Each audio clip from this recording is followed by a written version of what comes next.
Tadi sudah kita bahas mengenai pengukuran, kemudian penilaian, dan terakhir adalah evaluasi. Ini ada beberapa pendapat mengenai evaluasi. Salah satunya menurut Jemari Mardapi, evaluasi merupakan salah satu rangkaian kegiatan dalam meningkatkan kualitas, kinerja, atau produktivitas suatu satuan lembaga dalam melaksanakan suatu program. Gitu ya. Jadi suatu rangkaian kegiatan untuk meningkatkan kualitas. Nah, evaluasi dapat dilakukan atas hasil atau proses.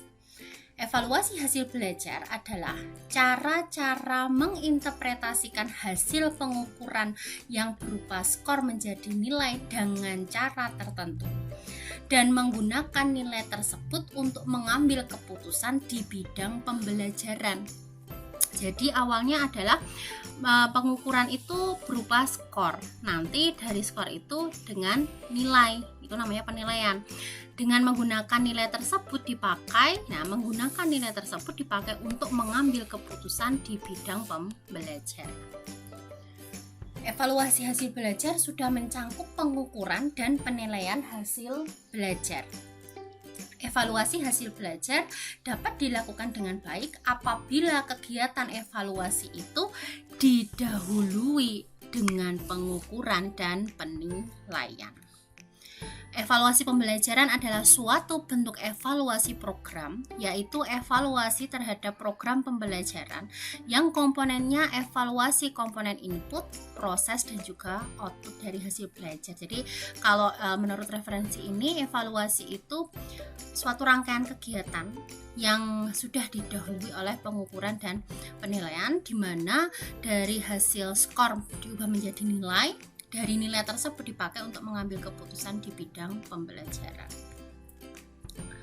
Jadi tujuan evaluasi belajar adalah untuk mengetahui sejauh mana peserta didik telah menguasai kompetensi pembelajaran, baik standar kompetensi maupun kompetensi dasar, atau dalam hal ini di sini kalau di kurikulum 2013 itu bahasanya adalah kompetensi inti KI dan juga kompetensi dasar atau KD. Jadi bagaimana penguasaan kompetensi tersebut.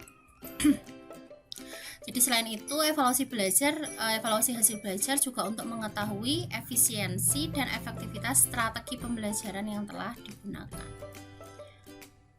Evaluasi bertujuan untuk meningkatkan kualitas proses dan memberikan keputusan terhadap suatu program yang dievaluasi, apakah program tersebut diperbaiki, diteruskan, atau dihentikan. Nah, jadi kalau mungkin kita ambil jadi kalau intinya begitu, evaluasi pada dasarnya merupakan kegiatan pengumpulan data melalui suatu pengukuran. Jadi kegiatan pengumpulan data melalui suatu pengukuran yang selanjutnya data dianalisis dan hasil analisis data tersebut digunakan untuk menentukan berbagai alternatif keputusan atau kebijakan. Evaluasi di sini, evaluasi program pendidikan itu dapat dikelompokkan yang bersifat makro dan bersifat mikro. Kalau yang bersifat makro itu dikenakan pada pelaksanaan program pendidikan yang dilaksanakan sekolah dalam rangka peningkatan kualitas pembelajaran, sedangkan evaluasi yang bersifat mikro itu dikenakan pada pembelajaran di kelas. Jadi evaluasi itu merupakan salah satu komponen yang penting dalam pembelajaran karena dari evaluasi akan diketahui tingkat keberhasilan belajar siswa tercapai atau tidaknya tujuan pembelajaran. Nah, ini tujuan utama dari evaluasi adalah untuk meningkatkan, bukan untuk membuktikan. Jadi tujuan evaluasi pada hakikatnya untuk memperoleh informasi yang tepat, terkini, dan objektif terkait dengan penyelenggaraan suatu program agar dapat diambil suatu keputusan. Nah, ini ada beberapa tujuan evaluasi program pembelajaran. Jadi salah satunya adalah tujuannya untuk merumuskan kebijakan yang berkaitan dengan siapa yang harus terlibat pada program berikutnya, kemudian juga bagaimana nanti di program berikutnya itu akan seperti apa. Lalu model evaluasi di sini untuk dapat mengevaluasi suatu program perlu diperhatikan model evaluasinya. Nah, model Tyler sangat populer di bidang pendidikan karena model evaluasi ini menekankan adanya proses evaluasi langsung berdasarkan atas tujuan yang telah ditetapkan. Jadi esensi dari evaluasi ini adalah suatu proses dan kegiatan yang dilakukan oleh evaluator untuk menentukan pada kondisi seperti apa tujuan program telah dicapai. Model evaluasi sumatif dan formatif itu merupakan aplikasi atau pengembangan dari model Tyler, dan itu sudah banyak digunakan oleh pengajar untuk melakukan evaluasi dalam proses pembelajaran. Evaluasi sumatif dilakukan setelah program selesai dilaksanakan dalam periode tertentu.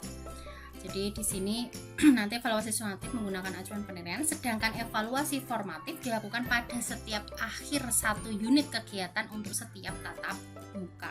Jadi dievaluasi secara ada sumatif dan juga formatifnya. Jadi tidak hanya di akhir saja, tetapi prosesnya tiap tatap muka itu juga dilihat. Kemudian ada model evaluasi maintenance yang dikembangkan oleh STIC yang secara garis besar ini difokuskan untuk evaluasi bagian awal, kemudian tahap transaksi dan juga pada hasil. Model evaluasi bebas tujuan dikembangkan oleh Scriven yang intinya bahwa evaluasi program dapat dilakukan tanpa mengetahui tujuan program itu sendiri. Kemudian ada model evaluasi kontak input proses produk misalnya. Kemudian model evaluasi ahli merupakan model evaluasi yang memiliki dua ciri khas, yaitu manusia dijadikan sebagai instrumen untuk pengambilan keputusan dan menggunakan kritikan untuk menghasilkan konsep dasar evaluasi. Kemudian untuk mendapatkan hasil yang benar dan tepat dalam kegiatan evaluasi perlu diperhatikan hal-hal berikut. Tujuan evaluasinya buat apa, desain evaluasinya seperti apa, model evaluasinya bagaimana, evaluatornya siapa, jadwalnya seperti apa, instrumennya kayak gimana, dan biayanya itu berapa. Kemudian instrumen evaluasi. Nah, instrumen evaluasi ini tuh perlu dilihat kualitas dari instrumennya, dan untuk melihat kualitasnya maka diperlukan uji coba. Sehingga kalau misalnya besok kalian mau mengambil data menggunakan instrumen evaluasi, nah itu harus diuji coba terlebih dahulu, atau bahasanya adalah uji coba instrumen. Kemudian pengumpulan data.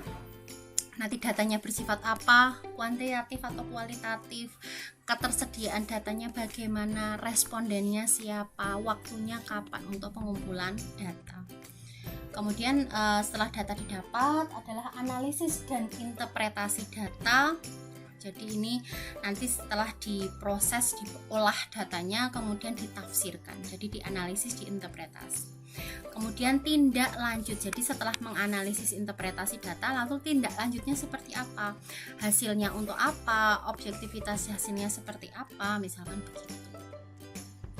Nah, jadi itulah mengenai langkah-langkah untuk melaksanakan evaluasi. Jadi sekali lagi ada istilah pengukuran, penilaian, dan evaluasi.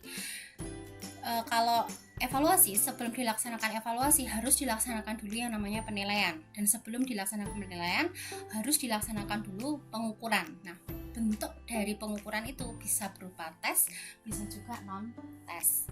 Nah, karena penilaian itu adalah menilai untuk aspek sikap, pengetahuan, keterampilan, atau bahasanya afektif, kognitif, dan psikomotorik, maka nanti akan kita bahas masing-masing berikutnya bagaimana menyusun instrumen penilaian di ranah pengetahuan atau kognitif, ranah sikap atau afektif. Nah, di sini kalau di kurikulum ada sikap spiritual dan sikap sosial, kemudian ada untuk di ranah psikomotorik atau keterampilan.